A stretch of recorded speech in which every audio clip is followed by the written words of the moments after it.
The Brandenburgers were Germany's first official special operations covert troops, who specialised in irregular tactics.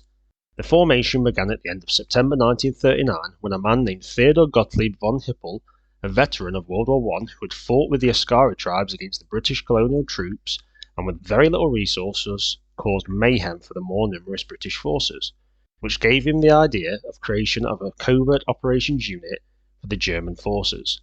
Unfortunately, the first time it was approached, it was rejected by the German army. But then he approached Admiral Wilhelm Canaris, commander of the German intelligence service, the Abwehr, and the idea was discussed and even backed by Adolf Hitler himself, and Theodor was given the go-ahead to form the Brandenburgers, the official designation being Deutsche Company or German Company, but the nickname Brandenburger came from the base of operations in the town of Brandenburg an der Havel.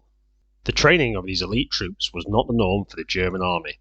Firstly, the recruitment was volunteer only, as they needed soldiers who were 100% committed and eager, as the operations they would undertake were so tough they would require diligent, hardened men.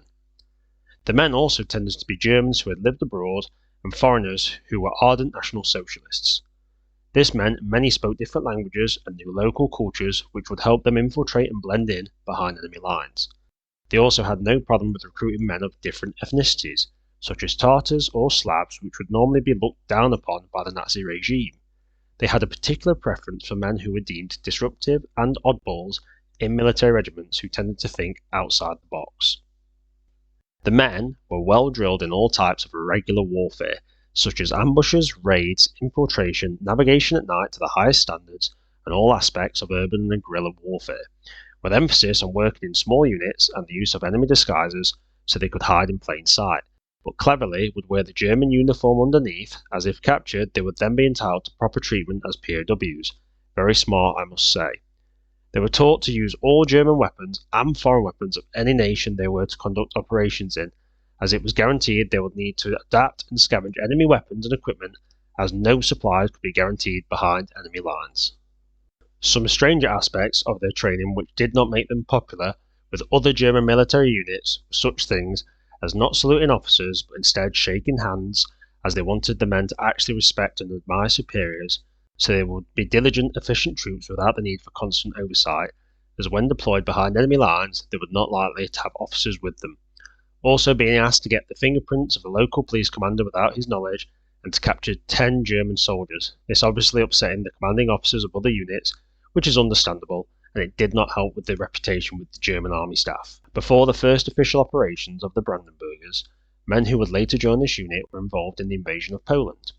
The men of the Freikorps Eibernhaus Elite Lightning Squads, as they were known, were put together from civilians who spoke Polish, while with most having little military experience, whose mission was to infiltrate the Polish lines and occupy key transportation infrastructure and strategic positions that were vital to the German military.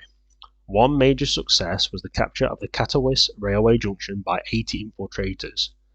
They took the facility completely undamaged, which was extremely useful as the German forces still heavily relied on railway transportation. This success of these operations boosted the reputation rapidly in the German High Command, and Theodor got approval to expand his force, so he created Bouleir Company ZBV 800, or Special Duty Training and Construction Company No. 800, which was a construction division in name only, as these were cover for the elite covert force. The increase in additional men gave the Brandenburgers a far larger operation ability and meant that their true potential of this type of unit could be achieved, and soon would be. Come 1940, the next challenge of the Brandenburgers began, as they supported the invasion of Norway and Denmark. A very successful feat was achieved in the Dutch town of Gennep, where there was a valuable bridge that needed to be captured before Dutch soldiers would be able to man the defences, so a covert approach was deemed necessary. So on May 10th, 6 men from the 4th Company moved in from the eastern side of the bridge. Disguised as 2 Dutch soldiers with 4 prisoners, they were able to move so close to the Dutch garrison troops they were able to overpower several, and by the time the remaining men knew what was happening, the infiltrators had caught them in a crossfire and eliminated the garrison with no casualties but 3 wounded of their own. Later that day, a German panzer regiment crossed the bridge with no resistance, and they were able to quickly advance further into enemy territory. Some lesser-known operations were in the lowlands, where the Brandenburgers infiltrated and seized valuable transportation hubs and floodgates to stop the flooding of lowlands in Belgium, which had been done in World War I to devastating effect on the German army's progress. If the unit had not been involved, there is no way the German blitzkrieg could have kept up momentum, and potentially France would have had time to dig in and put up a proper defence in northern France, completely crippling the German advance. Luckily for the Germans, the Brandenburgers delivered, and finally Germany's military forces began to respect them for their amazing abilities. In 1941, during the North Africa campaign, a small 60-man Africa company was formed out of the most resilient Brandenburgers, as the harsh desert terrain was extremely unforgiving. Their main objective was to be an elite reconnaissance unit for the African forces, but also to infiltrate and map the enemy defences. As the North African campaign turned sour for the Germans, and they began to fall back, it was up to these men to sabotage and slow down the British and American advances, and buy time for a safe German retreat. In the British theatre, the Brandenburgers did lay groundwork for Operation Sea Lion, the invasion of Britain, but as this never happened, they were then sent to the East in force, to help with the invasion of Russia. Before the official launch of Operation Barbarossa, Brandenburg units were tasked with disguising themselves as Russian bodyguards, and to attempt to sneak across the border to infiltrate the enemy lines and cause mayhem. This task was more complicated as the Russians were on guard and on high alert, and many units had to turn back as they were sworn not to open fire, as this could alert the Russians to the upcoming invasion. But success was made, and they began their journey into enemy lines to secure locations and cause disarray. Possibly the most astonishing mission the Brandenburgers pulled off on the Eastern Front was the taking of the city of Maycop. On August 2nd, several men disguised in NKVD attire infiltrated the city and were even able to get a guided tour of the defences of the city's own NKVD officers, which proved very enlightening. So on August 8th, their plan to take the city started. Split into 3 groups, they infiltrated the city and took possession of all the main oil infrastructure in the city and the command post, which they then gave fake withdrawal orders to the Red Army forces. The next day, the 13th Panzer Division front elements took control of the city with ease. After this, the main areas of operations were Stalingrad and the surrounding areas, and the Caucasus oil fields. But problems were brewing back home for our covert warriors as internal politics reared its dirty head.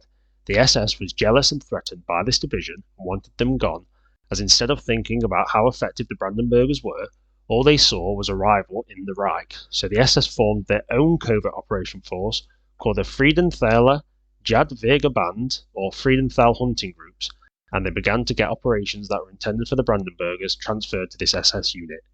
On the 12th of September 1943, they escalated this internal conflict with the Gran Sassio raid, where the SS saved captured Italian leader Mussolini before he was handed over to the Allies. They completed this raid with the help of Brandenburg soldiers, but the SS got the praise, and soon the Friedenthaler Jagdverband were being given all the major operations, and the Brandenburgers were relegated to anti-partisan duties, even though still important in my opinion, a waste of their potential. Over time, the Brandenburgers were gradually converted into a Panzergrenadier unit, designated to fight like other standard army forces, wasting their unique skills, and by September 5, 1944, the remaining 700 men were transferred to SS control as it was the Brandenburgers' end. Even though they were eventually phased out, the Brandenburgers were arguably the world's first official covert infiltration and special operations division. With a huge success rate and pulling off feats that were thought impossible before they were created, they paved the way for the modern-day Special Forces, and in my opinion are the epitome of true warriors of war. Hope you found this video enjoyable and educational, and if you did, please like, subscribe, and please do leave a comment. Thank you for watching, and have a fantastic day.